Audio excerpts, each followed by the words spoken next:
એ જ રીતે આપણે મહાપ્રભુજી આજ્ઞા કરે છે ભક્તિવર્ધિનીમાં કે વ્યાવૃતને સેવા અને પૂજા અને શ્રવણાદિ ભક્તિ છે, જ્યારે વ્યાવૃત માટે ચિંતન અને શ્રવણાદિ છે. હવે જ્યારે અમારી સ્થિતિ જોઈએ તો એવી રીતે છે કે અમે બે વસ્તુ કરી રહ્યા છે, પણ ઘણી બધી વાર એવું લાગે છે કે બે વસ્તુમાંથી કોઈ બી વસ્તુમાં ન્યાય નથી આપી શકતા, ઇન બિટવીનની સ્થિતિ થઈ જાય છે. અને સેવાના ક્રમ પછી તો ઘણી વાર એવું થઈ જાય છે કે લૌકિકમાં અને પરિવારનો એટલું બધું થઈ જાય છે કે શ્રવણ શું કરવું જોઈએ અને શું ન કરવું જોઈએ એનું ફિલ્ટર જ સમજ નથી પડતી. તો એને કેવી રીતે લેવું જોઈએ? મતલબ એને પોઝિટિવ સાઈડ છે અમારા માટે કે અમે બે વસ્તુ કરી શકીએ છીએ, કે એને નેગેટિવ સાઈડ તરીકે લઈએ કે એક વસ્તુને બી પ્રોપર ન્યાય નથી આપી सकता?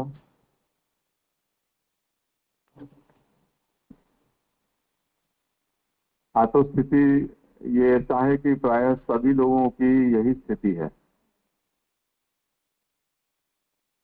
और इस विषय में आगे जाकर पंचपद्यानी ग्रंथ का जो अंतिम श्लोक है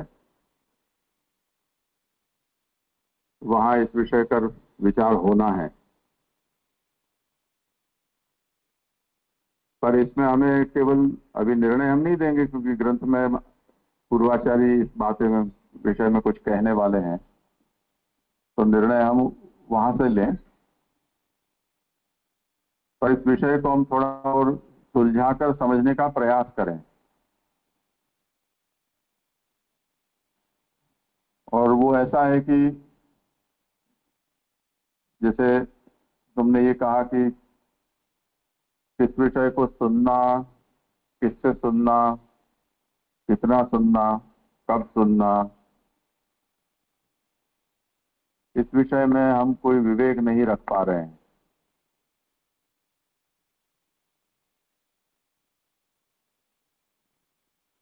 इसमें ये हमें समझना चाहिए,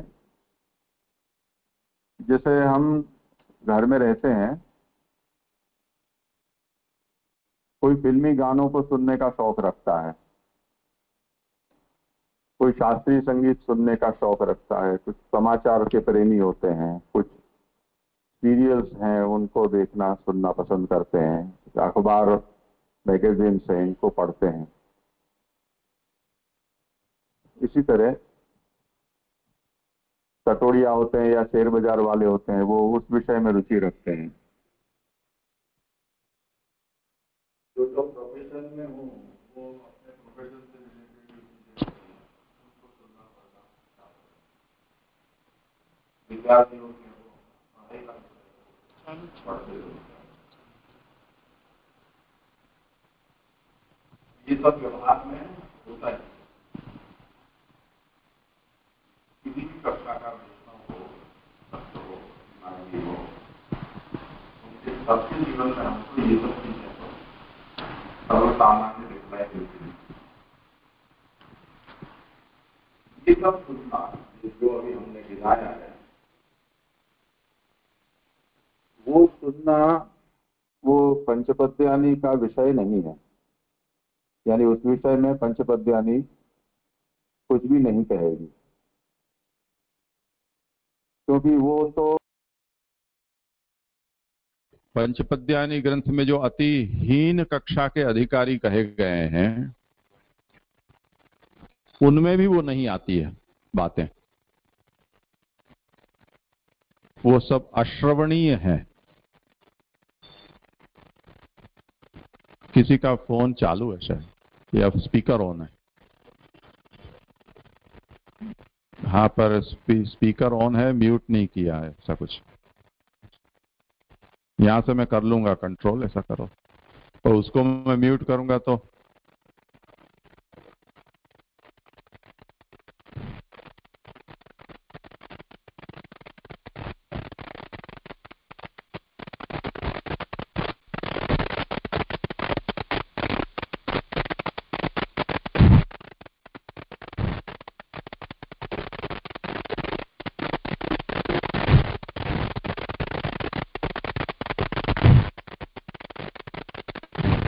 हो गया, दोनों में चालू हो गया साथ। ठीक है,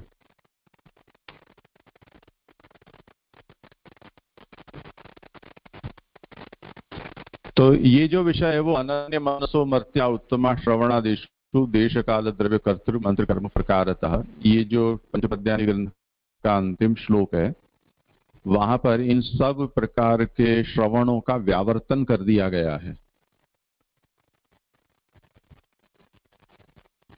श्रोता को अनन्य होना चाहिए, ये प्राथमिक सिद्धांत है। जैसे भगवत भजन में अनन्यता होती है, उस तरह से श्रवण में भी अनन्यता होनी चाहिए। यदि श्रवण में अनन्यता नहीं है तो पंचपद्यानि के उत्तम, मध्यम या कनिष्ठ और अति कनिष्ठ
लिए एक प्रयोग का काल चल रहा है।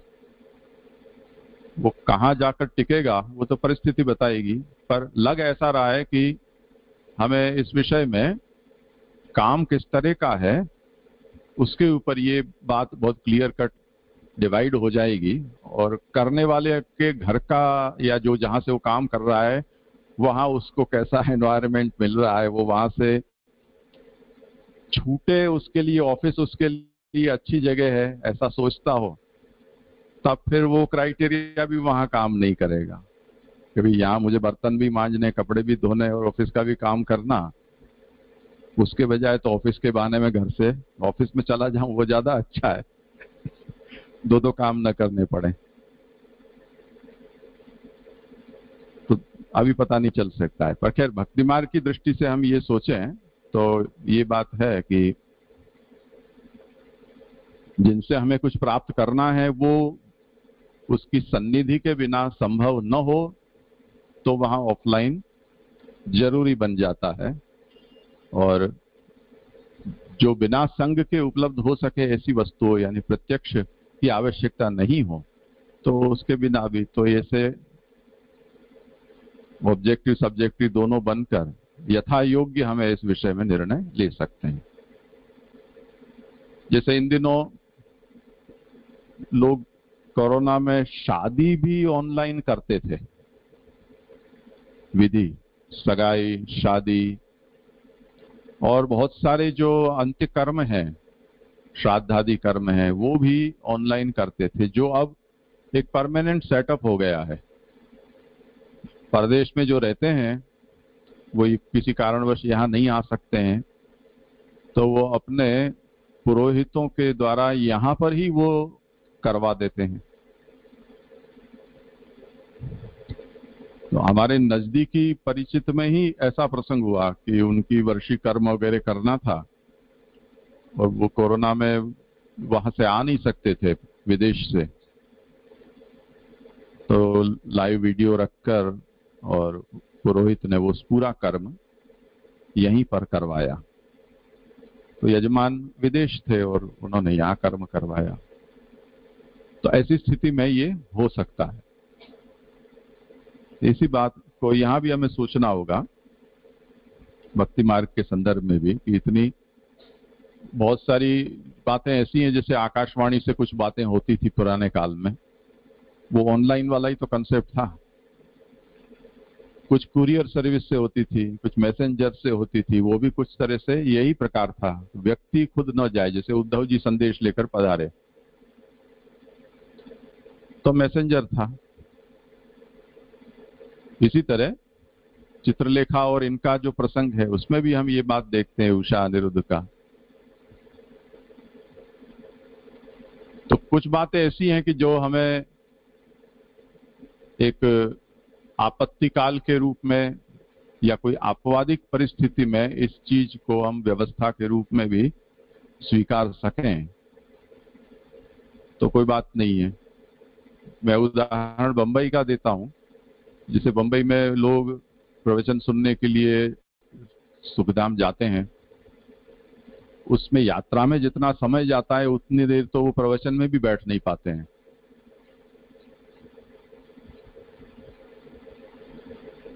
ऐसे में यदि और उसमें जितनी शारीरिक और आर्थिक क्षमता उसमें खर्च होती है उसको हम सोचें, उसके बजाय उससे 100 गुने कम शक्ति और खर्च से हम वो व्यवस्था उन व्यक्तियों को घर बैठे उपलब्ध करा सकते हैं, तो वो अधिक स्वस्थता से उन चीजों का लाभ ले सकते हैं।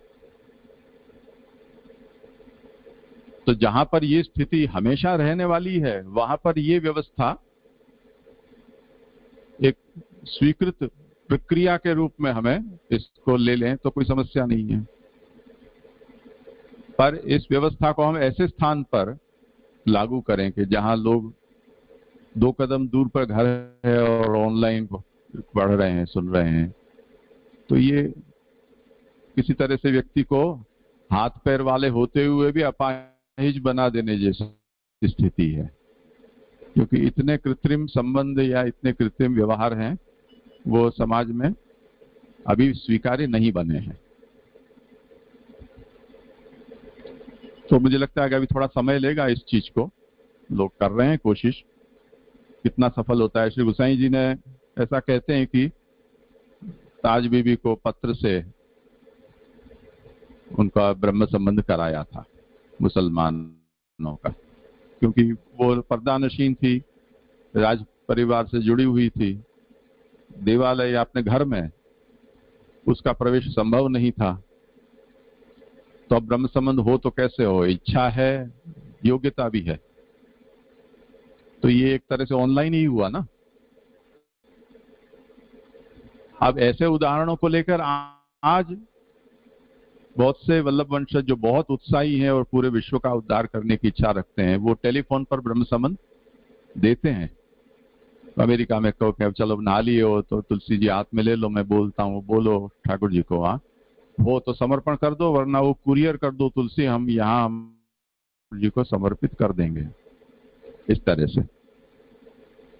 तो अब पता नहीं इससे क्या इस परिणाम क्या आएगा, वो हमें पता नहीं है, वो हमें केस स्टडी करने पर पता चल सकता है कि इस तरह से जो ऑनलाइन ब्रह्म संबंध हुआ वो फिर ऑफलाइन ठाकुर जी की सेवा में जुड़े, समर्पण कर पाए या नहीं कर पाए। ये चीजें अब अभी विचारणीय है। पर पढ़ाई लिखाई में तो हमने ये देखा है कि ऑनलाइन वालों में वो विद्या का तेज प्रकट नहीं होता है, ऐसा देखा जाता है। इसलिए सिस्टमती सोटी वागे समसम विद्या आवे रमझम, ऐसे वो सोटी वाली लगे ऐसी विद्या हो तभी वो कुछ काम करती है। ऑनलाइन वाले तो ऐसे ही पता चल जाता है पहले वक्त में ही कि ये ऑनलाइन वाले हैं। कभी कभी सुबोधनी जी आदि के क्रम चलते हैं, उसमें भी कॉन्फ्रेंस को अनम्यूट करते हैं, तब वो चमत्कार सब प्रकट हो जाते हैं कि कौन कितना ऑनलाइन है। कहीं बर्तन चल रहा है और कहीं कुछ गप्पे लग रही हैं, कहीं फोन पे बात चल रही है। खैर वो तो ऑफलाइन में भी सब वस्तु हैं ही, गुण दोष तो दोनों जगह हैं, पर तुलनात्मक दृष्टि से सोचें तो प्रत्यक्ष का जो प्रभाव है वो अलग ही है, उसमें कोई शंका नहीं है। ठीक है, अच्छा समयोचित प्रश्न किया था। अब ग्रंथ पर हम विचार करें। श्री पुरुषोत्तम जी अब आज्ञा करते हैं। अथ श्रीमद आचार्य चरणाः भक्तिवर्धिन्या बीज भाव दार्ढ्योत्तरम भक्ति वृद्ध्यर्थम श्रवण कीर्तने साधनत्वेन उक्तवन्तः। भक्तिवर्धिनी ग्रंथ में आचार्य चरणों ने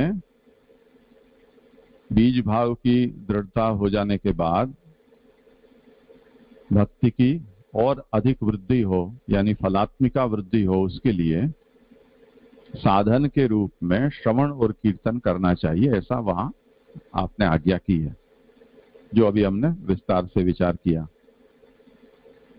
बीज दार्ढ्यंच पूजाम श्रवणादीनि च नवापि साधनत्वेन उक्तवन्तः।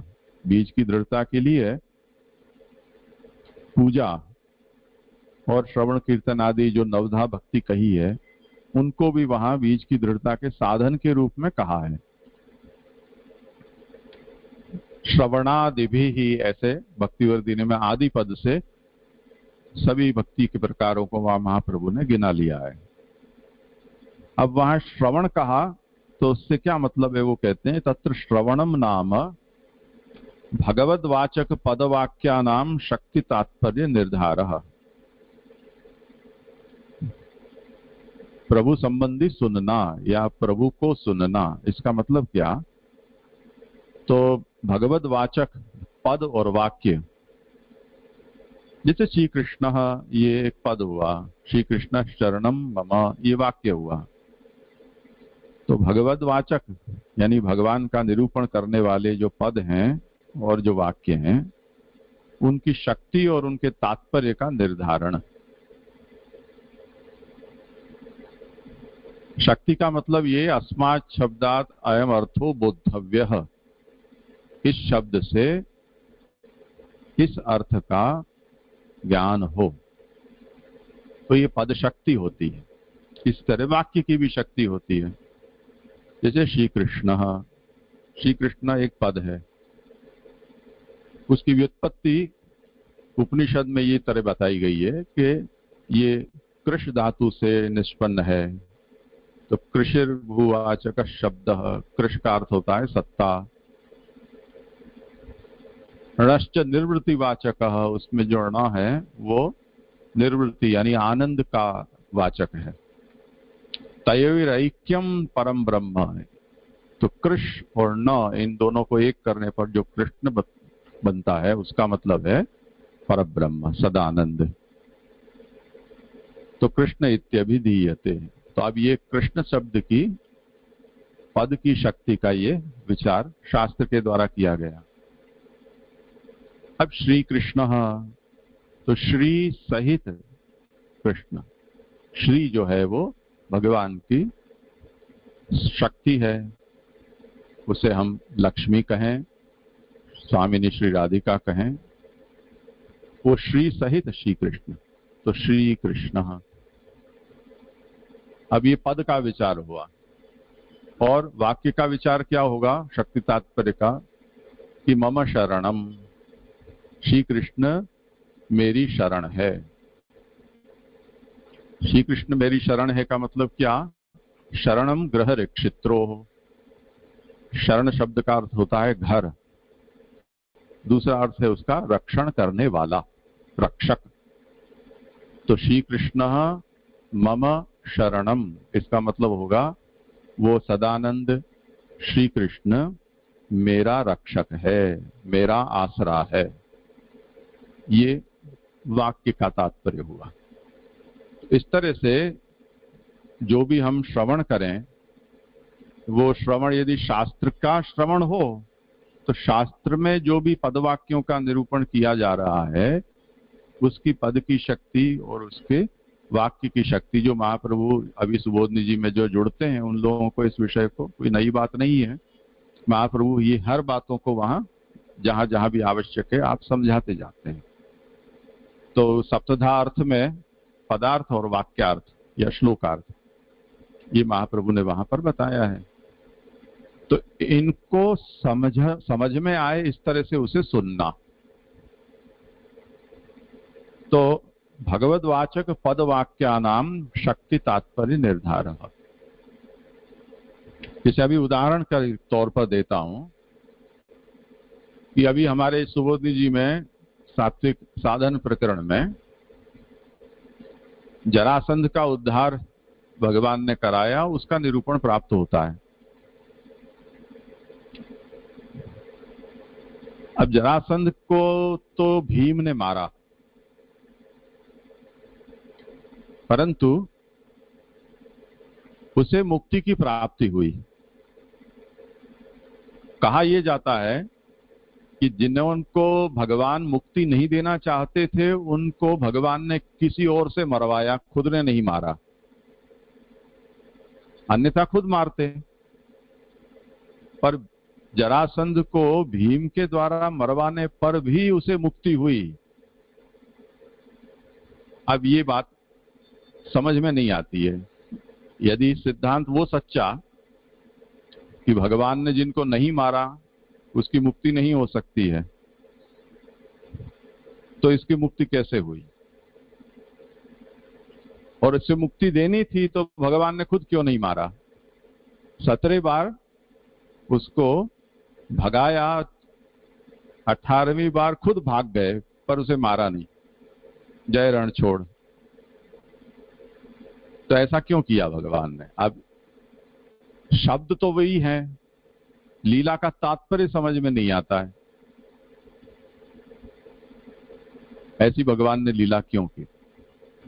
अब लीला में ऐसा है कि ऐसे ऐसे खटके लगा रखे हैं भगवान ने। जरासंध में और बहुत से अवगुण थे, पर बहुत बड़ा गुण था कि वो ब्राह्मण्य था, ब्राह्मणों का परम भक्त था वो। यानी कोई भी ब्राह्मण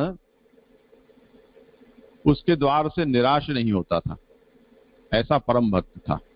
और इतना बड़ा वो राजा होते हुए भी कोई भी ब्राह्मण बिना रोक टोक के वो विरासन तक पहुंच सकता था, कोई रोकने वाला नहीं है उनको।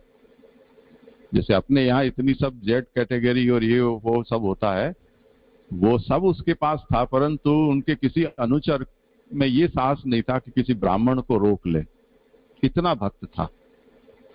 और भगवान का ये संकल्प है कि जो वैष्णव शक्ति है वो जो ब्राह्मण्य जिसके भीतर हो उसके ऊपर वो काम नहीं करेगी, ये रूल है भगवान का। तो अब भगवान की समस्या है कि मैं तो मार नहीं सकूंगा, और ब्राह्मण्य के कारण देनी है इसको मुक्ति, क्योंकि मूल रूप के साथ जिसका द्वेष है उसका तो निरोध हुआ है। जगत रूप के साथ द्वेष हो उसको तो अंधतमस की प्राप्ति होगी, और मूल रूप के साथ जैसे द्वेष हो, जैसे कंस का है, तब तो फिर उससे मुक्ति ही होनी चाहिए क्योंकि उसका निरोध हुआ है। 17 बार जो आदमी मगध से यानी पटना से मथुरा तक लड़ने आए तो उसमें कितनी प्रबल आसक्ति होगी, शत्रु भाव होगा, तो इसकी तो और गति हो ही नहीं सकती है। तब भगवान ने ये किया कि क्योंकि ब्रह्मण्य है इसलिए मैं तो इसका वध करने से रहा, तो किसी और से कराना होगा। दूसरे से कराने में उसकी ये ताकत नहीं है कि क्योंकि जरा का उसके पास वरदान है, इसलिए उसकी ये ताकत नहीं है कि वो उसको मार सकेगा, तो दैवी शक्ति संपन्न है। तो भगवान ने भीम के भीतर खुद की शक्ति को प्रवेश कराकर उसको मारा।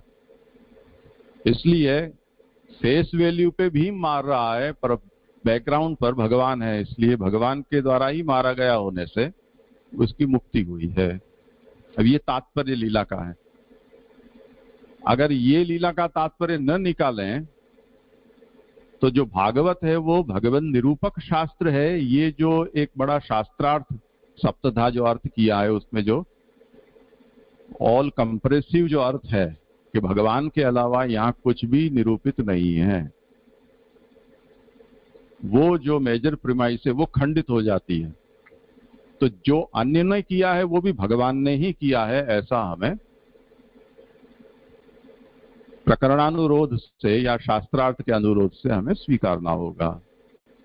तो श्रवण इस तरह से करना हो, नहीं तो सुना क्या। जो सीरियलों में इसकी सीरियल बनती है और लोग देखते हैं तो उसमें तो भीम को ही ताली जाती है कि भीम ने मारा, पर ये बात किसने निकाली कि भीम कुछ नहीं है, मोहरा है। जैसे भगवान ने वहां अर्जुन को कहा निमित्त मात्रम भव सव्यसाचिन, इस तरह से ये सब निमित्त हैं, करने कराने वाले भगवान हैं। तो ये बात यहाँ कहते हैं कि भगवदवाचक पदवाक्यानाम शक्ति तात्पर्य निर्धारः, श्रवण ऐसा होना चाहिए। इसी तरह कीर्तनंच तन निर्धार पूर्वकम मुखाद उच्चारणम, भगवत संबंधी कुछ भी कहें हम बोलें या लिखें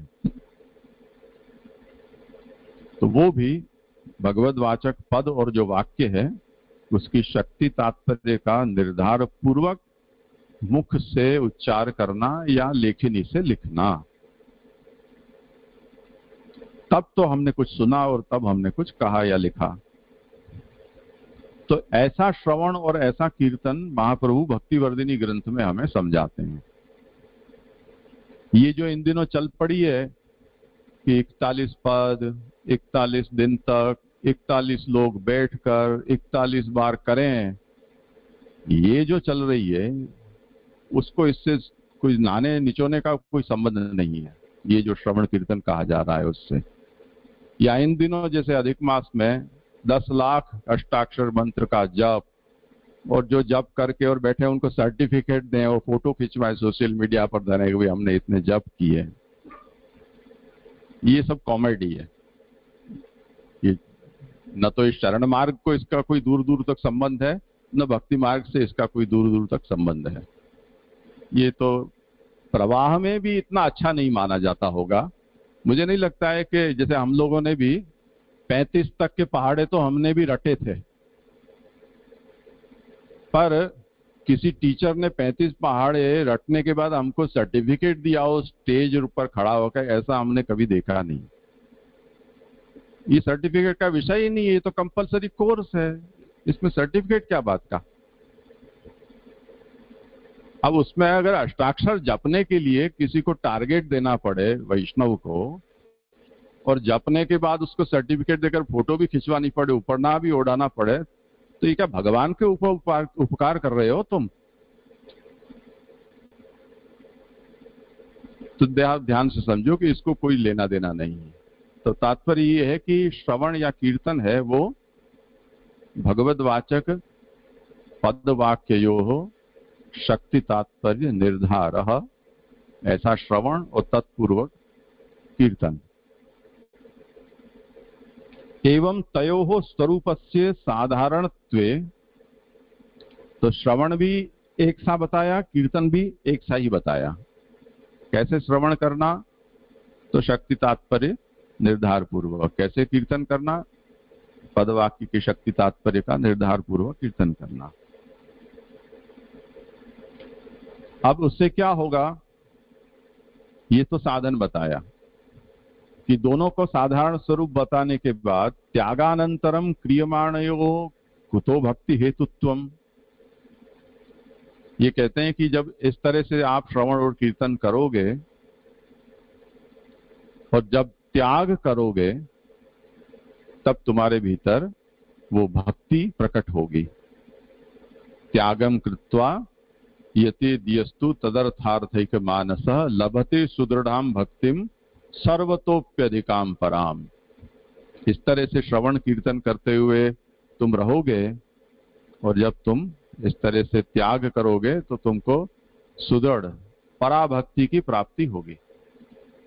तो प्रश्न है कि ऐसी इसमें क्या बात है कि श्रवण कीर्तन है वो पहले करोगे तो बीज दृढ़ होगा और बाद में करोगे तो फल रूपा भक्ति मिलेगी। वो ही श्रवण कीर्तन पहले भी कर रहे हो, वही श्रवण कीर्तन बाद में भी कर रहे हो, तो उसमें ऐसी क्या बात आ जाती है कि पहले करने पर साधन भक्ति होगी और त्याग के बाद करने पर फल रूपा भक्ति सिद्ध होगी? ये यहाँ पर जिज्ञासा है। ततः पूर्वम क्रियमाणयोश्च कुतो बीजदार्ढ्य मात्र एव उपकारकत्वम, और त्याग के पूर्व जो हम करेंगे उसमें केवल बीज की दृढ़ता ही होगी, इतनी ही उपकारकता उसमें है। ऐसा क्यों? इत्याकांक्षायाम, ये अगर आकांक्षा हो, आप समझ में आ रही है ना बात? भक्ति वर्धिनी को थोड़ा, जिनको अनुसंधान नहीं है तो फिर से कर लो। महाप्रभु हमें ये समझाते हैं कि व्यावृत्तोपि हरौ चित्तम श्रवणादौ न्यसेत सदा। भगवत सेवा आप नहीं कर पा रहे हो, व्यावृत्त हो, तो अपने मन को प्रभु के श्रवण कीर्तन करते हुए प्रभु में लगाओ। ऐसे करने से क्या होगा? तो तथा प्रेम तथा शक्ति इत्यादि होते हुए थे व्यसन होगा। जब व्यसन हो जाएगा तो बीज दृढ़ हुआ माना जाएगा, और तब जब ऐसा व्यसन जिसको सिद्ध हुआ है वो विकल होकर भगवान की खोज में घर बार छोड़कर निकल पड़ेगा, भगवान का नाम जपते हुए रटते हुए, तब उसको फलात्मिका भक्ति सर्वात्म भाव रूपा प्राप्त हो जाएगी। जैसे ब्रज भक्तों ने मध्य रात्रि में वेणुनाथ सुनकर सब कुछ त्याग कर दिया और उनको सर्वात्म भाव रूपा भक्ति सिद्ध हुई, उस तरह से ये बात वहां कही जा रही है। वहां पर ये प्रश्न किया है कि श्रवण कीर्तन वो के वो पहले किए जा रहे हैं, उससे केवल भक्ति की दृढ़ता हो रही है, वो के वो श्रवण कीर्तन त्यागावस्था में किए जा रहे हैं, उससे फल की प्राप्ति हो रही है। ऐसे उसमें क्या विशेषता आ जा रही है, ये सवाल है। उसका समाधान निरोध लक्षण ग्रंथ में बताया गया है, जो संन्यास निर्णय के बाद आने वाला है। वहां क्या कहा गया है कि महतां कृपया यावत और महतां कृपया यत्वत, ये दो श्लोक महाप्रभु वहां कहते हैं। उसका तात्पर्य आगे हम कह देंगे। तो इति श्लोकाभ्याम यथा कीर्तने विशेष उक्तः। ये 2 श्लोकों में महाप्रभु ने कीर्तन में कुछ विशेषता आती है वो बताई है। वो विशेषता क्या है कि महताम कृपया यावद भगवान दययिष्यति तावद आनंद संदोह कीर्त्यमान सुखाय ही। ये एक बात महाप्रभु समझाते हैं। तात्पर्य ये है कि हम भगवान के लिए तड़पते हैं भक्त, पर भक्त के ऊपर जब तक महत्पुरुषों की कृपा नहीं होती है तब तक भगवान की पूर्ण दया उनके ऊपर नहीं हो पाती है। तो जब भगवत कीर्तन करने वाले के ऊपर महत्पुरुषों की कृपा होगी तब भगवान उसके ऊपर भविष्य में कृपा करेंगे। तब तक जो कीर्त्यमान भगवान है वो उनको सुख देते रहेंगे, यानी टिकाए रखेंगे। जैसे उदाहरण देता हूं, तुम लोगों ने कभी वो लाभ लिया है कि नहीं पता नहीं है। पुराने समय में महाप्रसाद लेने के लिए पंगत लगती थी। तो पंगत में तो पिरोसने वाले अलग होते हैं, वो जो भी हो वो पंगत में बैठने के लोगों की संख्या में बहुत कम होते हैं। तो सब लोगों को बहुत देर तक पत्तल पर बैठकर दोने ओने उड़ ना जाए, पत्तल उड़ ना जाए, और वजन रखकर बैठना पड़ता है। और जब तक सब वस्तु आ न जाए तब तक, और जब तक हेला नहीं पड़े तब तक लोग प्रसाद लेना शुरू नहीं कर सकते हैं। अब उतना समय इतनी भूख लगी हो, क्योंकि वो पंगत वाला जो हिस्सा है वो तो समय से बहुत लेट ही चलता है। 12 बजे का समय हो, 2-3 बजे तक नंबर आता है। और ऐसे में भूख लगी हो और पत्तल दोने सामने हो तो इच्छा तो ये होती है कि कुछ नहीं मिले तो पत्तल दोने ही खा जाए। ऐसे में हम सब चीजों की बाट देखें कि महाप्रसाद आ जाए, वो धीरज रखना बहुत कठिन होता है। तो जो व्यवस्था करने वाले होते हैं उनके पास उसका भी उपाय होता है। तो कुछ कुछ पाठ बुलवाते हैं चलो यमुनाष्टक बोल लो, चलो धुन बोल लो, कुछ जय जयकार बोल लो, आओ श्री वल्लभ, आओ श्री विठ्ठल, पढ़ियो तमारू काम रे, ऐसा ऐसा कि जल्दी खाना शुरू कराओ। तो ऐसा ऐसा कुछ कीर्तन शुरू करवाते हैं। और वो कीर्तन से ये होता है कि वो जो मुख्य फल आने वाला है तब तक आदमी पत्तल पर टिका रहता है। तो तावत आनंद संदोह कीर्तिमान सुखाए ही। तो वो जो जिनका कीर्तन किया जा रहा है वो उनको सुख देते रहते हैं, जिससे कि वो समय उनका बीत जाए। ज्यादातर बड़े आर्टिस्ट जब काम आते हैं स्टेज पर तो बीच में वो कुछ जूनियर आर्टिस्ट या बीच में कुछ कॉमेडियन है, वो समय को फील करने के लिए बीच में आते हैं और कुछ कुछ बोलते रहते हैं, जिससे कि ऑडियंस पकड़ा रहे, चला न जाए उठकर, या टमाटर वमाटर फेंके नहीं सस्ते हो तो इस तरह से कीर्तिमान सुखाए ही। कृपा होने से पहले होते जो कीर्तन है वो भक्ति मार्ग की को, उसके जीवन को टिकाए रखते हैं, भक्ति मार्ग में से उसको विचलित नहीं होने देते हैं। क्योंकि वो जो कीर्तन है वो भी भगवद रूप है, नामात्मक स्वरूप है, वो भगवान ही उनके द्वारा उनके अंदर प्रविष्ट होते हैं।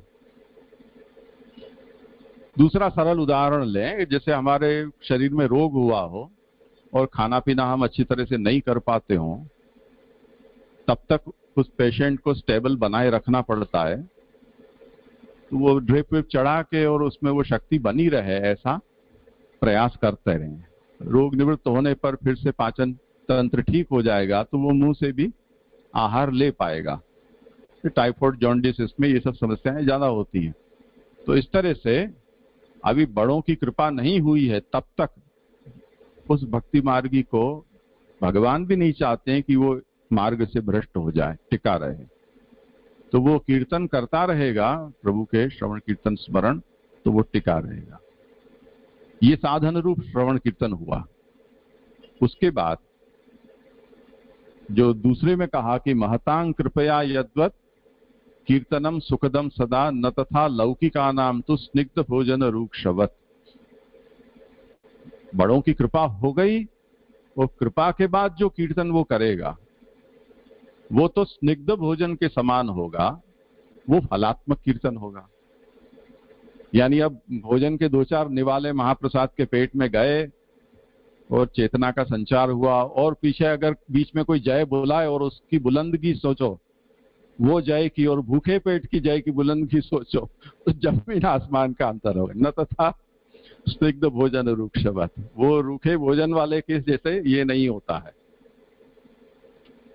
तो इस तरह से यहां भी समझना चाहिए कि भक्तिवर्धिनी ग्रंथ में जो 2 साधन बताए, एक त्याग पूर्व यानी ग्रह त्याग के पूर्व किए जाते श्रवण कीर्तन, और एक ग्रह त्यागोत्तर किए जाते श्रवण कीर्तन, उनमें साधन फल रूपता में भेद इसलिए हो जाता है। अब देखो आगे ये विशेषता बताई, महत् कृपाभिव्यक्त भगवत कीर्तनस्य आनंद संदोह जनकत्वम इति प्रथमाधिकारे महतां कृपया यथा भगवदीय कृतं कीर्तनम सुखदम तथा लौकिक संबंध कीर्तनम न सुखदम किंतु अरुचि विषयः इति। इसलिए महत् कृपा, जब बड़ों की कृपा होने के बाद जो भगवान के कीर्तन अभिव्यक्त होते हैं, उसमें आनंद संदोह जनकता होती है। यानी वो आनंद का सागर जैसे हिलोरे लेता है, इस तरह से बड़ों की कृपा से होते हुए प्रभु के श्रवण आदि हैं, उसमें आनंद संदोह पैदा हो जाता है। और प्रथमाधिकार है, और महतांग कृपया, कृपा हो जाने के बाद अब वो भगवदगीता उसकी सिद्ध हो गई है, वो कीर्तन अब सदा सुखद होता है। उसमें फिर वो उतार चढ़ाव नहीं होता है, वो सदा सुखद होता है। लौकिक संबंध कीर्तनम न सुखदम, जैसे सांसारिक मनुष्य या जलभेद ग्रंथ में लौकिकासक्त वक्ताओं के जो कीर्तन होते हैं, वो जिस तरह से रसिक भगवदी जनों के द्वारा किए जाते कीर्तन के सामने वो रूखे लगते हैं, उस तरह से ये लौकिक संबंध कीर्तन है वो सुखद नहीं होता है, उनमें अरुचि होती है। ततः उत्कृष्टाधिकारे विशेषः कीर्तनस्य अधिकारी अनुभव भेद विचारणोक्तः। इसलिए उत्कृष्ट अधिकार जब प्राप्त होता है, उसमें जो कीर्तन होते हैं, उसमें जो कीर्तन करता है उसकी अधिकारिता भी बढ़ती है, उसमें अनुभव भी बढ़ता है। इस विचार से उसमें भेद हो जाता है। तथा श्रवणस्य कुत्रापि नोक्तः। अब मुख्य बात पर श्री पुरुषोत्तम जी आते हैं कि जिस तरह से ये कीर्तन को लेकर, वक्ता को लेकर भक्तिवर्धिनी ग्रंथ में महाप्रभु ने इस बातों का विचार किया कि जो प्राथमिक कीर्तन है वो साधन रूप है, त्यागोत्तर कीर्तन है वो फल रूप है। परंतु श्रवण के विषय में ऐसे साधन रूप श्रवण और फल रूप श्रवण या उसकी कोई कक्षा, उसका विचार महाप्रभु ने या उस संबंध में कोई निर्णय महाप्रभु ने वहां पर नहीं दिया है। तदर्थम 5 श्लोकान श्री कृष्ण रस विक्षिप्त इत्यादिकान हरेर भक्ता इति निगमनांतान वदंती। इसलिए वो श्रोता के अधिकार का निर्णय करने के लिए ये 5 श्लोक श्री कृष्ण रस विक्षिप्त यहाँ से लेकर और अंत तक इसका निरूपण अब करते हैं। जी जी जी हाँ जी, यहाँ पे जो हमने मतलब साधन रूप कीर्तन और फल रूप कीर्तन देखा, मतलब हम ये ग्रंथ के संदर्भ में नहीं, लेकिन भक्तिवर्धिनी के बाद जलभेद के ग्रंथ संदर्भ में सोचे तो वहां जो वक्ता के बताए वो साधन रूप में समझना है या फल रूप में, या दोनों समझ, मतलब महता कृप्य यावत, मतलब जब तक महापुरुषों की कृपा नहीं हुई तब तक का कीर्तन, और महापुरुषों की कृपा होने के बाद का कीर्तन, वहां दोनों में श्रोता वक्ता की अपेक्षा तो रहेगी। तो हम जलभेद में जो देखा, पंचपद्यानी में तो शायद देखेंगे अभी, लेकिन जलभेद में हमने जो वक्ता के प्रकार देखे वो कीर्तन में, तो वो दोनों में वो कंसिडर होंगे साधन रूप और फल रूप में, मतलब सोचना जो हमको वक्ता यहाँ नहीं, जलभेद में जो कही जा रही है वो बात को हम अभी यहाँ ना लें। भक्तिवर्धिनी में ये कहा है कि आपको अपने बीज भाव को दृढ़ करना है, उसके लिए आप कीर्तन करो। वहां जलभेद का कोई प्रसंग ही नहीं है, तो उस व्यक्ति को कहा जा रहा है ना। जलभेद किसके लिए है? आपको किसी से सुनना है तो किससे सुनना? तो जलभेद से हमें वक्ता की कक्षा को जांचना है। पर यहां तो उस भक्ति मार्गी को ये कहा जा रहा है कि आपको अपनी भक्ति के भाव को बढ़ाना है तो आपको कीर्तन करना है, यानी भगवत नाम लीला गुण का उच्चार करना है। तो ये तो भक्ति वृद्धि के लिए की जाने वाली साधना का उपदेश है। तो यहां अलग बात है। पर बात यही है कि जो कीर्तन बीज की दृढ़ता के लिए किया जाएगा, वो का वो कीर्तन दृढ़ता के बाद भी किया जाएगा।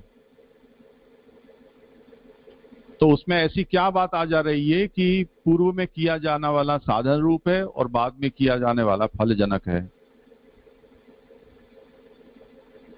ये केवल बात है। उसमें अंतर महत पुरुषों की कृपा का है। बड़ों की कृपा हुई, उनका हाथ फिरा, तो वो साधना अवस्था से फलावस्था पर पहुंचा।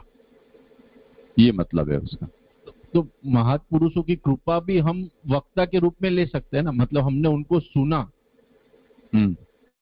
जैसे कीर्तन कर रहे हैं पहले, लेकिन श्रोता के रूप में उनकी कृपा जिस तरह से वक्ता के रूप में आई, मतलब जैसे आप या महाप्रभु जी आदि को ने सुनने के बाद जो कीर्तन करने में आया, तो कृपा रूप गुण भी उनको वक्ता श्रवण से ही आएगा।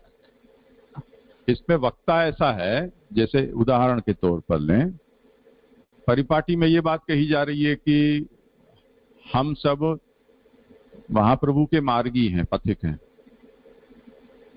तो हमारे लिए सर्वप्रथम महाप्रभु वक्ता हैं।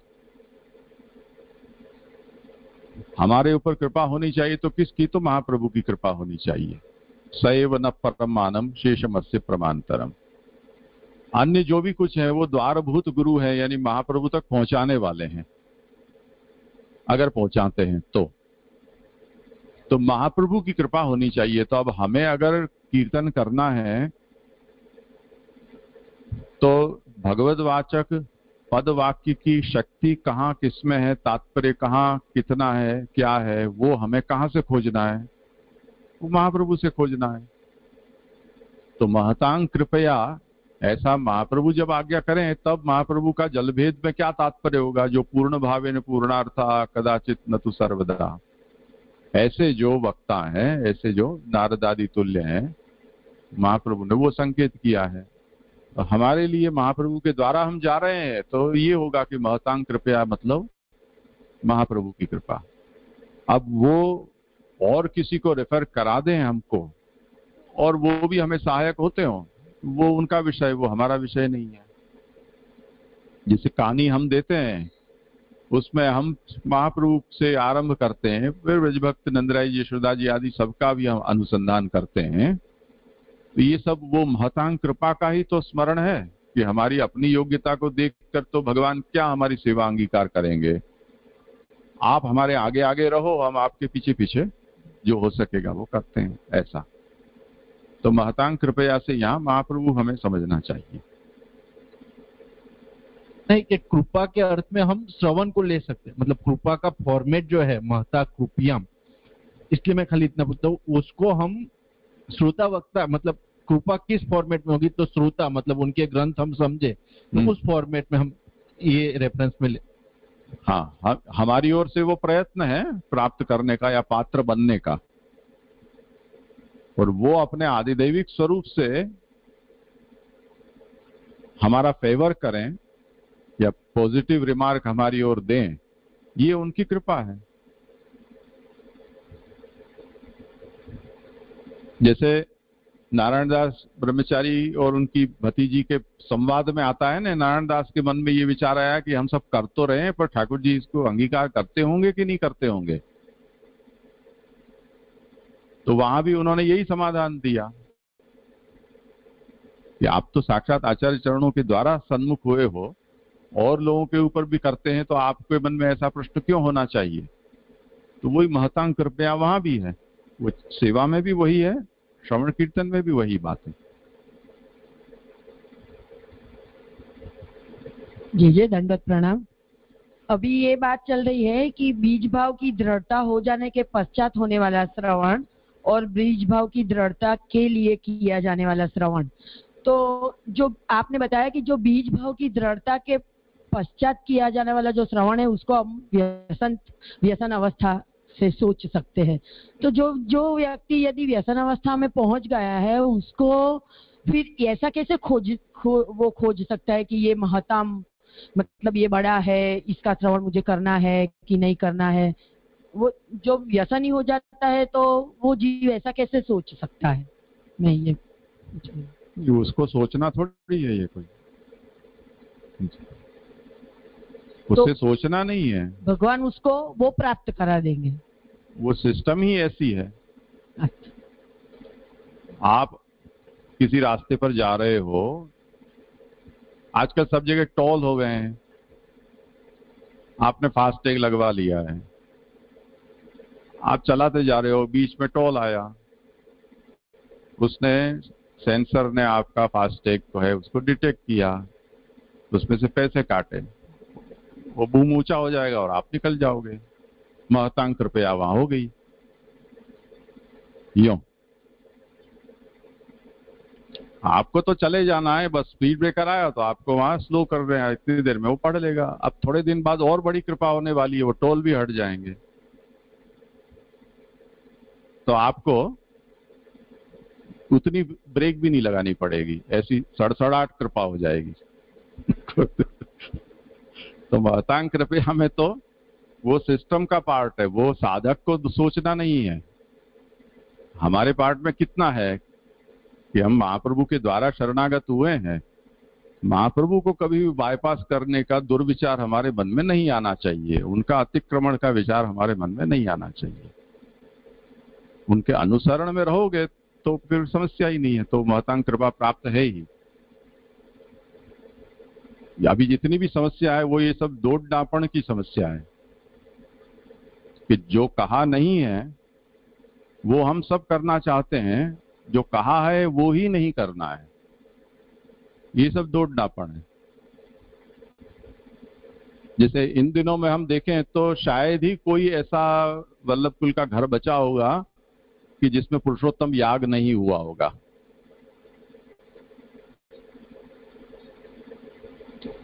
अब पुरुषोत्तम मास और पुरुषोत्तम सहस्र नाम का पुरुषोत्तम नाम का एक एक नाम, उसको कोई लेना देना नहीं है। अब महाप्रभु ने तो कृष्णाश्रय में सभी यागों का पोतना फिरा दिया है। वो याग तो ये काल्पनिक याग थे ही नहीं, वो तो कौन से याग है कि जो शास्त्र वर्णित विहित हैं वो। अब वो ही जब नहीं है तब ये काल्पनिक यागों को करने का क्या औचित्य बचता है, जिसको हम इतना प्रमोट करते हैं इन दिनों में। तो अब ध्यान से समझो, ये सब जो कहा है वो नहीं ही करना है, जो नहीं कहा है वो खास करना है, ये सब उत्पात है यहाँ।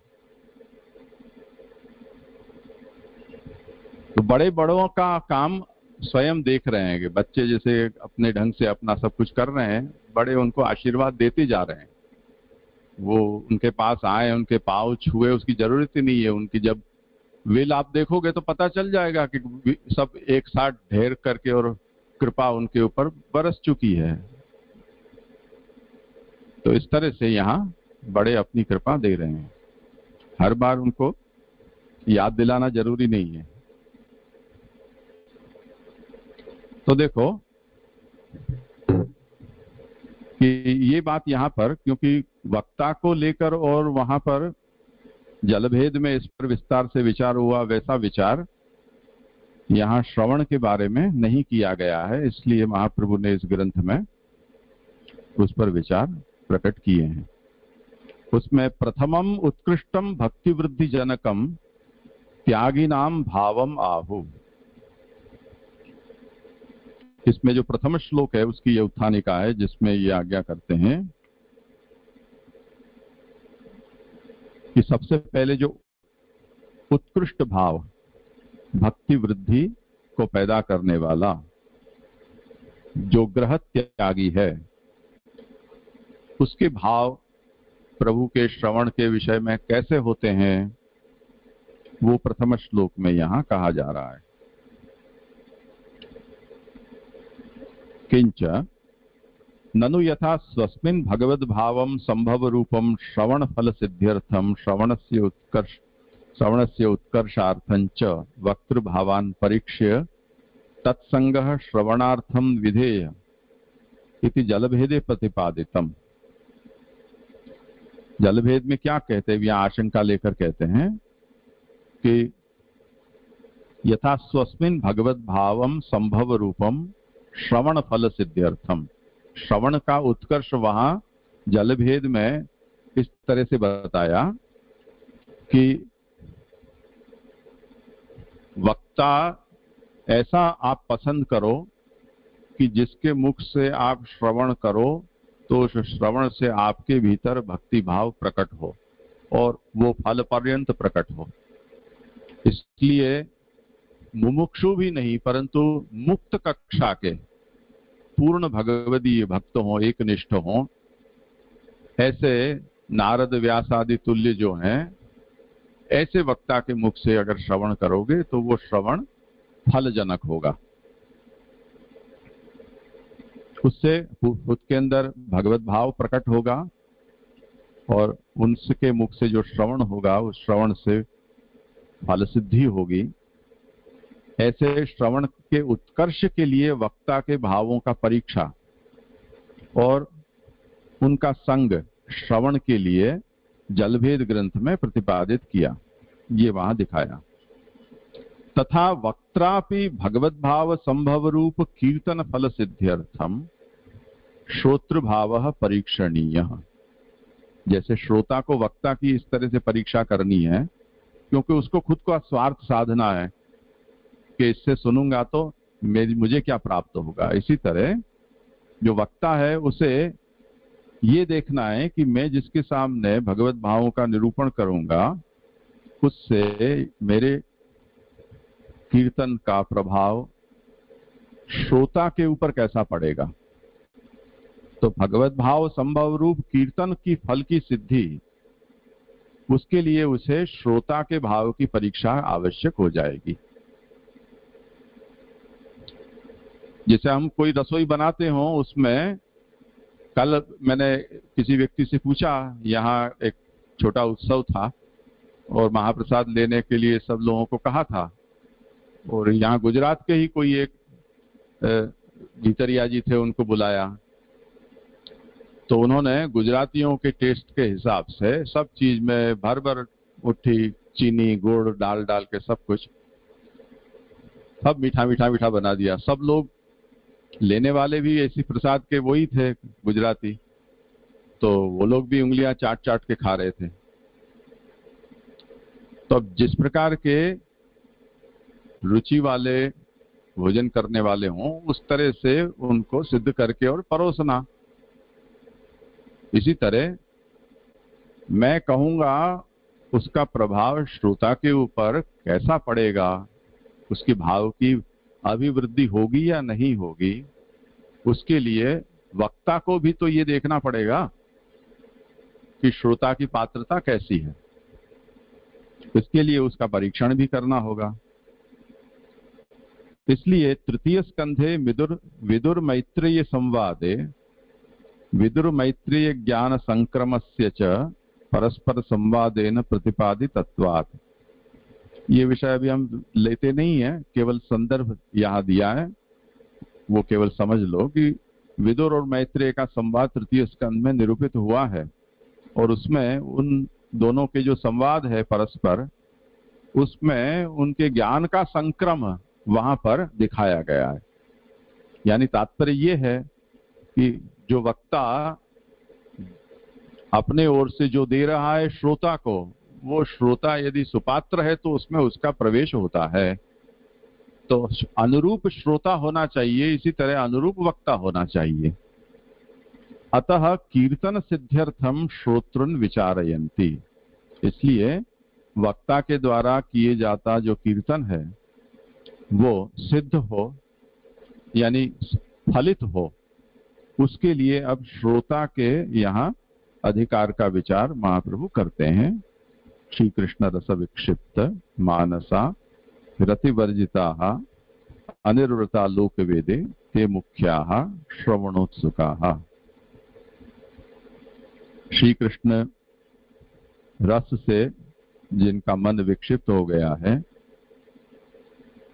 जो रतिवर्जित हैं और जिनको लोक और वेद में जिनकी आसक्ति नहीं रह गई है, ऐसे जो श्रवण में उत्सुक हों, उनको मुख्य यहाँ पर श्रोता कहा जाता है। इस तरह से मुख्य श्रोता का निरूपण है। अब इस पर विवेचन है वो हम दोपहर के बाद सत्र है उसमें लेंगे।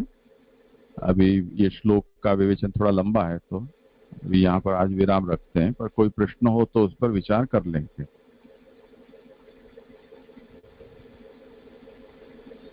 कुछ है विचारनी? हाँ बोलिए।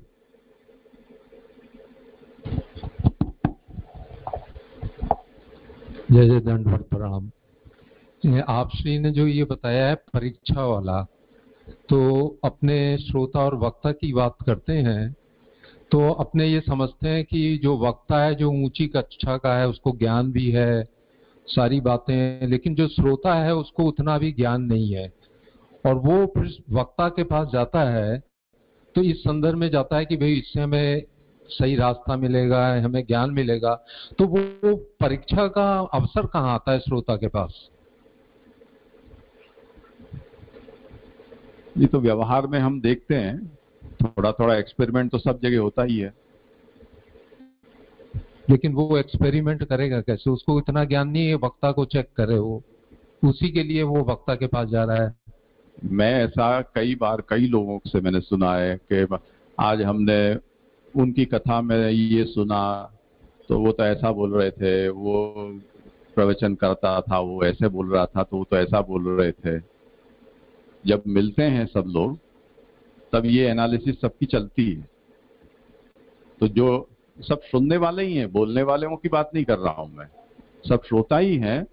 वो एक दूसरे से जहां जहां से जो कुछ सुनकर आते हैं उनकी चर्चा करते हैं, और फिर उनको लेकर कोई दूसरे को प्रश्न करते हैं कि उन्होंने ये कहा, ये कैसा कहा, ठीक है कि नहीं कहा, हमने तो कहीं ऐसा पढ़ा था, वहां ऐसा लिखा था। तो ये परीक्षा ही तो हो रही है। ऐसा तो नहीं है कि कोई बोलना शुरू करे उससे पहले एक आदमी खड़ा हुआ है, तुम्हारी सर्टिफिकेट बताओ क्या क्या है, क्या पढ़े हो, क्या लिखे हो। ऐसी परीक्षा से मतलब नहीं है। ये परीक्षा है, अनुरूपता की परीक्षा है, और व्यवहार में प्राय सब लोग इतनी कुशलता तो रखते ही हैं कि अपने स्वार्थ की हानि हो उसको बचाकर ही लोग करते हैं, और खुद भी ऐसे ही हो अधकचरे, फिर तो कुछ फर्क नहीं पड़ता है। और जिसको लक्ष्य चाहिए वो तो फिर अच्छी तरह से परीक्षा करके ही, अगर अनुरूप नहीं लगा तो संग छोड़ देगा।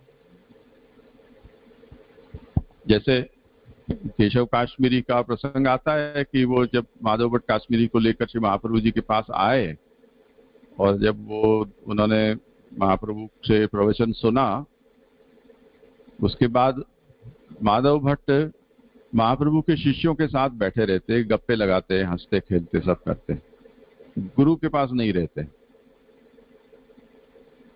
तो उनके मन में ये हुआ कि अब इसकी रुचि मेरी परंपरा में नहीं रह गई है, वल्लभ परंपरा में इसकी रुचि अधिक दिखलाई देती है।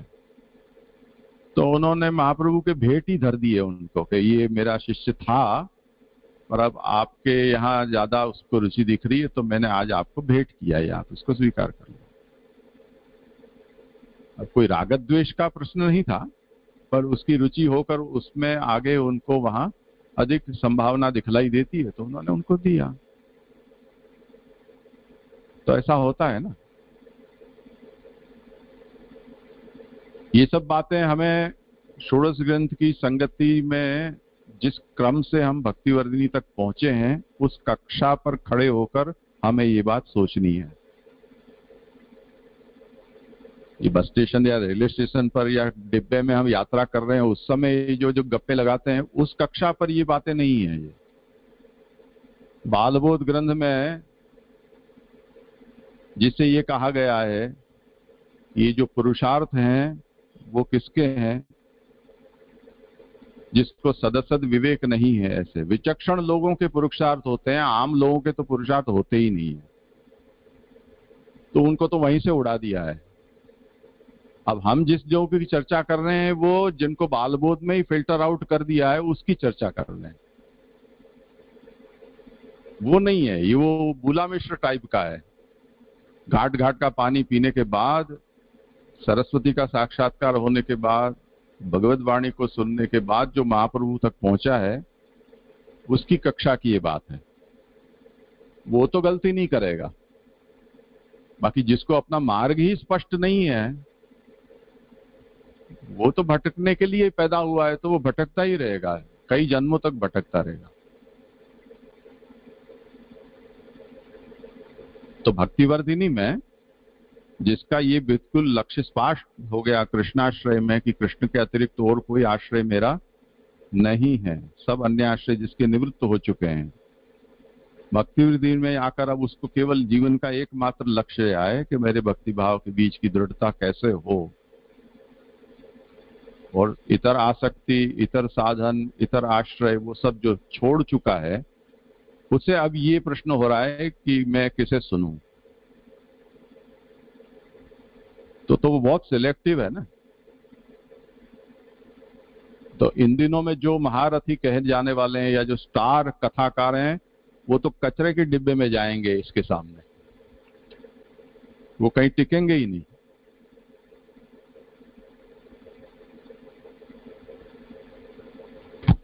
जैसे दूसरा प्रश्न ये है कि हम लोग आपस में चर्चा करते हैं, जैसे एक हम लोगों में मन में आता है कि भाई अपने संप्रदाय के लिए भी हमको अपना काम करना चाहिए। महाप्रभु जी के संप्रदाय में अगर इसके विपरीत भी कोई बात कर रहा है, तो चाहे कोई भी व्यक्ति विशेष हो या कुछ और, उसका बाई चांस उसका नाम भी आ जाता है तो हम लोग चर्चा करते हैं, तो इस तरह आता है कि भाई ऐसे नहीं नाम नहीं करना चाहिए, उनका नाम नहीं लेना चाहिए, इससे तो मुखरता दोष हो जाता है।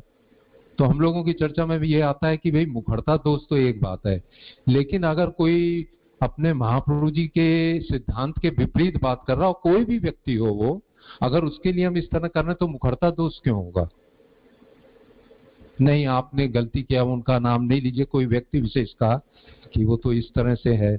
तो क्या इस तरह से, क्या अगर कोई हम लोग वल्लभ संप्रदाय के अंदर हैं और उसके विपरीत आचरण है या किसी का है, उसको हम टोक रहे हैं, बोल रहे हैं, वो किसी भी पद में हो या व्यक्ति विशेष कैसे ही हो, तो उसमें मुखरता दोष तो नहीं लगेगा? ऐसे आप श्री करें। देखो, दोष और निर्दोषता का प्रश्न ऐसा है, एक तो लौकिक जो औचित्य कहा जाता है कि अंधे को अंधा नहीं कहना चाहिए, ये एक बात है। दूसरा, जिसमें जो दोष नहीं है उसका आरोपण करके और हम कहें तो वो दोष कहा जाता है। विद्यमान दोष का चिंतन दोष नहीं कहा जाता है, वो तो सत्य कथन कहा जाता है। अगर उसे भी हम ऐसा माने कि ऐसा करना मुखरता दोष है, तब तो पुलिस और कोर्ट ये सब बंद कर देनी चाहिए, उसकी जरूरत ही नहीं है। इसी तरह डॉक्टर को भी बंद कर देना चाहिए, क्योंकि वो भी तो दोष ही खोजता रहता है हमारे अंदर। तो ये सब बंद हो जाएंगे दुकानें, ऐसा तात्पर्य नहीं है।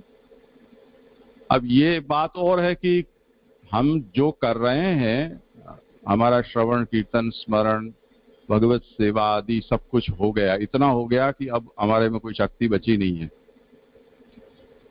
और उसके बाद हम गप्पे लगाने बैठे हैं, उसमें हमने तेरी मेरी शुरू की।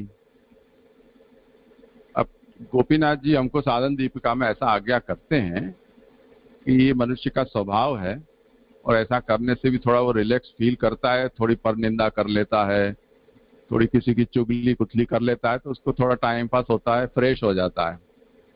तो परिवारजनों के साथ 2-5 मिनट बैठकर ऐसी गप्पे लगा लो तो कोई बात नहीं है, कर सकते हो, पर उसमें अति पाप का अभिनिवेश नहीं होना चाहिए।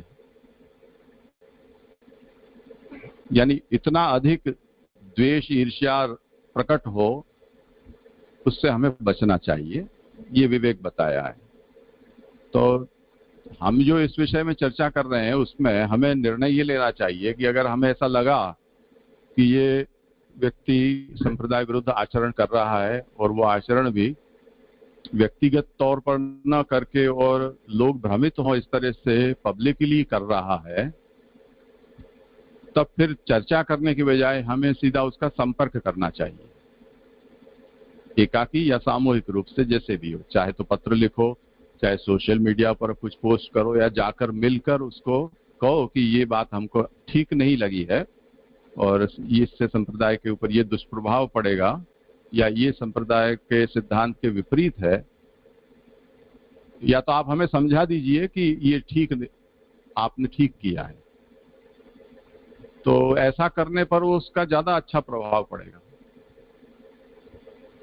बजाय कि हम उसी चीज का चिंतन घंटों करते रहें, करवाते रहें और करने का दूसरा सब एक और छोड़कर बैठे रहें। तो उसके बजाय हम भागवत पारायण करें, अष्टाक्षर करें, तस्मात् सर्वात्मना नित्यम श्री कृष्ण शरणम मम, उसका चिंतन करें।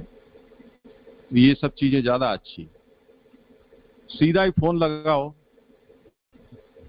ओके आज हमारे ध्यान में ये बात आई, हमको ठीक नहीं लगी, आप इसका क्लेरिफिकेशन दो। ऐसा करने से क्या है कि वो अलर्ट होंगे कि अभी तक हमें कोई कहने वाला पूछने वाला नहीं था, अब कोई कहना पूछता तो है, तो फेस पे ही बोल दो उनको। ये ज्यादा ठीक लगता है, इससे दोषारोपण भी नहीं होगा कि हमने किसी की निंदा की, 1 to 1 हो जाएगा जो है सो। वकील से नोटिस ही भेज दो, वो भी हो सकता है। हमारी श्रद्धा खंडित हुई है, और ज्यादा अच्छा हो जाएगा, तो इन राइटिंग आपको आंसर मिलेगा। ठीक है, अब 4 बजे 4:30 बजे मिलते हैं।